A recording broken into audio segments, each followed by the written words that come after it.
Daniel Morrison had always been the type of person who believed rules were meant for other people. As a successful investment banker from New York, he was accustomed to getting his way through persistence, charm, and, when necessary, financial influence. His expensive suit and confident demeanor usually opened doors that remained closed to others. On this cold December morning, outside the Tower of London, Daniel was more determined than usual. He had flown to London specifically to propose to his girlfriend Sarah, and he had planned what he believed would be the perfect romantic gesture. Hidden in his coat pocket was a vintage engagement ring that had belonged to his grandmother, and he had convinced himself that proposing in front of the crown jewels would create an unforgettable moment. The problem was that Daniel had arrived. 30 minutes before the tower officially opened to tourists, the ancient fortress was still closed to the public. But Daniel could see the yeoman warders preparing for the day ahead. He was certain he could talk his way inside for just a few minutes. Standing guard at the main entrance was yeoman warder Robert Hawthorne, former Royal Marine with 25 years of military service and 5 years protecting one of Britain's most treasured historical sites. At 53 years old, Hawthorne had seen every type of tourist imaginable, from respectful history enthusiasts to entitled celebrities who assumed their fame granted them special privileges. "Excuse me," Daniel called out as he approached.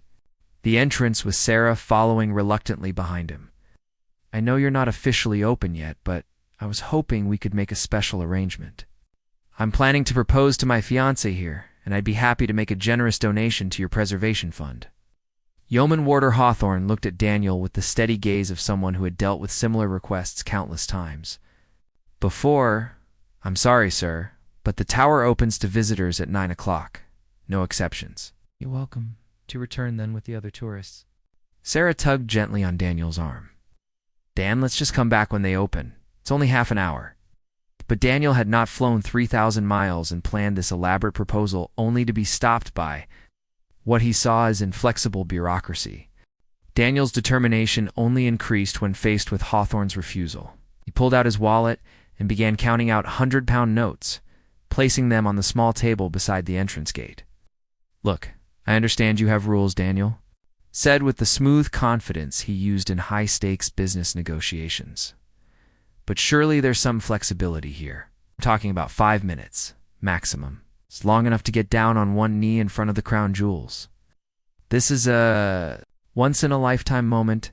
Yeoman Warder Hawthorne's expression hardened as he watched Daniel's display of money. In his years of service, he had developed a particular distaste for people who assumed everything had a price, especially when it came to Britain's historical treasures and security protocols. "Sir," Hawthorne said, his voice carrying the authority of both military training and institutional responsibility, "I need you to understand something very clearly. The Tower of London is not just a tourist attraction. It houses the crown jewels of the United Kingdom. The security protocols here are not suggestions, and they are not negotiable for any amount of money." Sarah felt increasingly uncomfortable. "With the situation, Daniel, please. We can come back later. This is embarrassing." But Daniel was already formulating his next approach. He had noticed that there were several other entrances to the tower complex, and his business mind was calculating alternative strategies. In his experience, there was always another way to achieve an objective if the direct approach failed.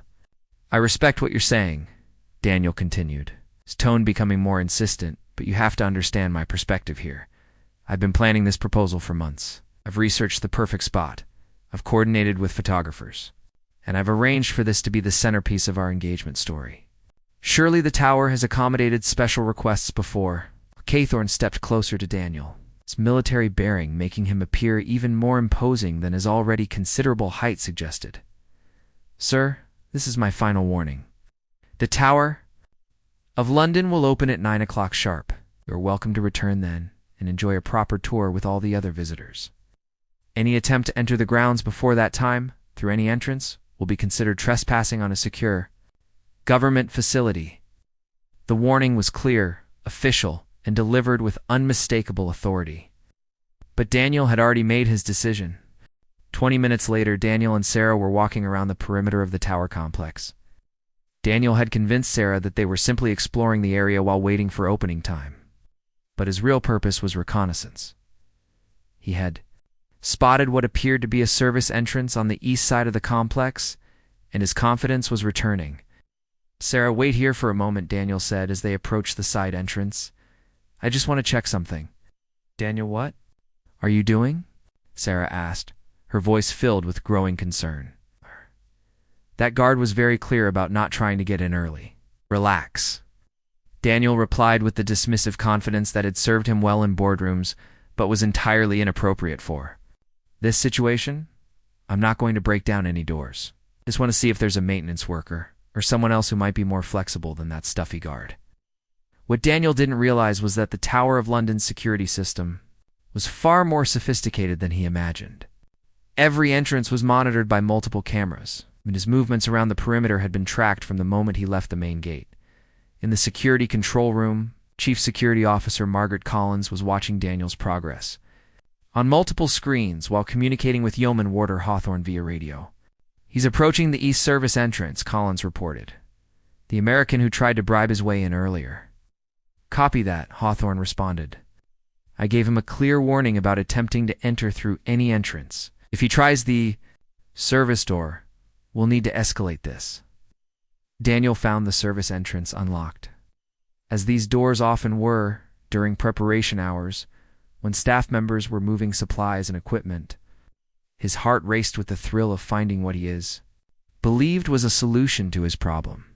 "This is perfect," he whispered to himself, completely unaware that his every move was being monitored by security personnel who were already coordinating a response. He pushed open the door and stepped inside the tower grounds, finally achieving what he had been trying to accomplish for the past hour. The ancient stones and medieval architecture surrounded him, and he felt a surge of triumph at having overcome the obstacles that had been placed in his way. But his victory would be extremely short-lived. Daniel had taken exactly 12 steps inside the tower grounds when he found himself surrounded by 6 uniformed security officers who seemed to have appeared from nowhere. Their coordinated movement and professional positioning made it clear that this was not a chance encounter, but a planned response to his unauthorized entry. "Sir, you need to stop where you are and keep your hands visible," commanded Chief Security Officer Collins, her voice carrying absolute authority. The reality of his situation hit Daniel like a physical blow. This wasn't a movie where charming confidence could talk his way out of trouble. He had just illegally entered one of Britain's most secure historical sites, ignoring clear warnings from authorized personnel. "Wait, this is just a misunderstanding," Daniel began, but Collins cut him off immediately. "Sir, you were given explicit warning by Yeoman Warder Hawthorne that any attempt to enter these grounds outside of official hours would be considered trespassing. You chose to ignore that warning and enter through a service entrance. This is a serious security breach." Outside, Sarah had watched her boyfriend disappear through the service door with growing horror. When she saw multiple security officers converging on the area, she realized that Daniel's determination had led them into a situation far worse than anything she had imagined. Yeoman Warder Hawthorne arrived on the scene, and Daniel felt a sinking feeling as he recognized the same man who had tried to warn him away from this course of action. "This is the individual I spoke with earlier," Hawthorne confirmed to Collins. "I made it very clear that unauthorized entry would not be tolerated." Daniel's mind raced as he tried to calculate his options. In business negotiations, there was always room for compromise, always another angle to explore. But he was beginning to understand that he had entered a realm where his usual strategies not only wouldn't work, but it actually made his situation much worse. "Look, I just wanted to propose to my girlfriend," Daniel said, his confidence finally beginning to crack. "I wasn't trying to steal anything or cause any trouble. Can't we just forget this happened?" The security officers exchanged glances that made it clear Daniel had fundamentally misunderstood the seriousness of what he had done. This wasn't about his intentions or his romantic plans. This was about unauthorized access to a facility that housed some of the most valuable and historically significant artifacts in the world. What happened next was something Daniel never could have anticipated. Chief Security Officer Collins made a decision that surprised everyone present, including her own security team. "Mr. Morrison," she said, having quickly researched his identity. "Through the identification he had provided, you have committed a serious breach of security at one of Britain's most important historical sites. However, I'm going to offer you something that very few people in your situation would receive." Daniel looked up hopefully, thinking this might be the negotiation opportunity he had been seeking. "You have two choices," Collins continued. "Option 1. We process this as a standard security breach, which involves arrest, formal charges, possible prosecution, and certain deportation back to the United States with a permanent ban on re-entering the United Kingdom." Daniel's face went pale. As the reality of these consequences sank in, his career, his reputation, his entire future could be destroyed by what he had thought was a romantic gesture. "Option 2, Collins said, requires you to participate in something that will benefit both you and the Tower of London in ways you probably cannot imagine." The unbelievable outcome was about to unfold in a way that no one present could have predicted. Collins had recognized something in Daniel's situation that presented an unusual opportunity not just for punishment, but for education and redemption. The Tower of London regularly conducts security training exercises, Collins explained. "We use real scenarios to test our response protocols and train new security personnel.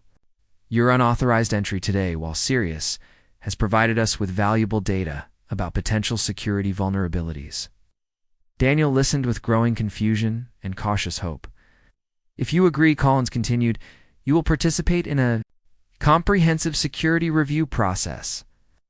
You will work with our team to understand exactly how and why your entry was detected so quickly. You will help us improve our protocols by sharing your thought process as someone attempting unauthorized access." Yeoman Warder Hawthorne looked as surprised as Daniel by this unexpected development.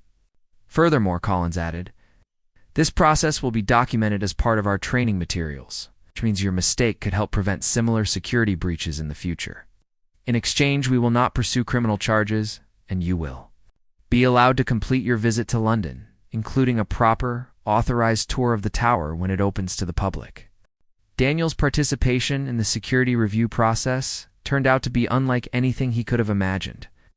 Over the next 4 hours, he worked with Collins, Hawthorne, and the entire security team to analyze every aspect of his unauthorized entry. "Your business background actually provides valuable insight," Collins explained as they reviewed security footage of his reconnaissance around the perimeter. "You approach this like a corporate problem-solving exercise, which helps us understand how other determined individuals might attempt similar breaches." The process was educational for everyone involved. Daniel gained a profound appreciation for the complexity and importance of protecting Britain's historical treasures, while the security team learned new perspectives on potential vulnerabilities. In their protocols, Yeoman Warder Hawthorne, who had initially been skeptical of Collins' unconventional approach, found himself impressed by Daniel's genuine engagement with the process and his growing understanding of why his actions had been so problematic. "I realize now that I wasn't just trying to enter a tourist attraction," Daniel reflected during the debriefing. "I was attempting to breach security at a site that houses irreplaceable artifacts that belong to the British people and to history itself."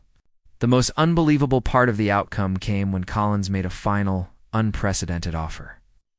"Mr. Morrison, your cooperation and insights have been genuinely valuable to our security improvement process.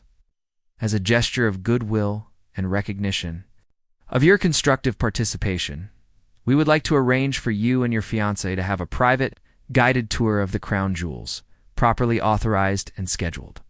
Sarah, who had spent the day in a waiting area thinking her boyfriend was going to be arrested and deported, could hardly believe what she was hearing when Daniel explained the situation to her. 3 days later, Daniel proposed to Sarah in front of the crown jewels during their private tour, guided by Yeoman Warder Hawthorne himself. The proposal was everything Daniel had hoped it would be, but it carried additional meaning that he never could have anticipated. "This ring belonged to my grandmother," Daniel told Sarah, as he knelt before the display cases containing centuries of royal treasures, "but now it represents something more. It represents learning from mistakes, respecting traditions, and understanding that some things are more important than getting our own way. Daniel and Sarah's engagement story became legendary among their friends and family, not because Daniel had successfully forced his way into a restricted area, but because his mistake had led to genuine learning, personal growth, and ultimately a far more meaningful experience than anything his original plan could have achieved.